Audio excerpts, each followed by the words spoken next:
ஏய் இறங்க கீழே இறங்க. என்ன எவ்வளவு நாளைக்கு தான் இந்த வண்டி சுத்திட்டே இருக்கு போற? புதுசா வண்டி வாங்கலாம்ல.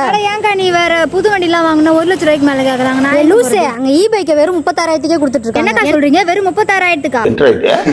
இன்னைக்கு நாங்க வந்த இடம் அப்பா இவங்க கிட்ட இ பைக் ஜஸ்ட் 36,000 ஸ்டார்ட் ஆகுதுங்க. இவங்க பேஜ் ஃபாலோ பண்ணிட்டு வர ஃபர்ஸ்ட் 10 பேருக்கு எக்ஸ்ட்ரா ஃபிட்டிங் ஃப்ரீ, அப்படி இல்லனா 3,000 கேஷ் பேக். இதே நெக்ஸ்ட் வர 10 பேருக்கு 2,000 கேஷ் பேக் கொடுக்குறாங்க. இந்த வண்டியை ஒன் டைம் சார்ஜ் போட்டீங்கன்னா 55 கிலோமீட்டர்ல 100 கிலோமீட்டர் வரைக்குமே போங்க. அது மட்டும் இல்லாம ஃபுட் ஸ்பேஸ்லாம் பாத்தீங்கன்னா நல்லா தாராளமாவே இருக்கும். நீங்க இ பைக்கை தள்ளிட்டு வர வேண்டிய அவசியமே இல்லைங்க. உங்களுக்கு இதுல சர்வீஸ் சுவிட்ச் கொடுத்துருக்காங்க. மேபி வண்டியில ஏதாவது ட்ரபிள் ஆனா கூட நீங்க சர்வீஸ் சுவிட்சை பிரஸ் பண்ணிட்டே வண்டி ஓட்டிட்டு வந்துடலாம். இது மட்டும் இல்லாம இவங்க கிட்ட சர்வீஸ்மே அவைலபிள்ங்க. ஸ்பேர் பார்ட்டுமே சேல் பண்ணிட்டு இருக்காங்க. சர்வீஸ் பாத்தீங்கன்னா இவங்க கிட்ட ஷோரூம்லயுமே பண்ணிக்கலாம். இல்ல நீங்க ஷோரூம்க்கு நியர்பை 25 கிலோமீட்டருக்குள்ள இருக்கீங்கன்னா ஆன் ஸ்பாட்லயுமே பண்ணிக்கலாங்க. இவங்க shop Vadalur Panruti main road railway gate தாண்டி செல்வ விநாயகருக்கு ஆப்போசிட்லயே லொகேட் ஆயிருக்குங்க. மிஸ் பண்ணாம வந்து விசிட் பண்ணி பாருங்க. பாய்.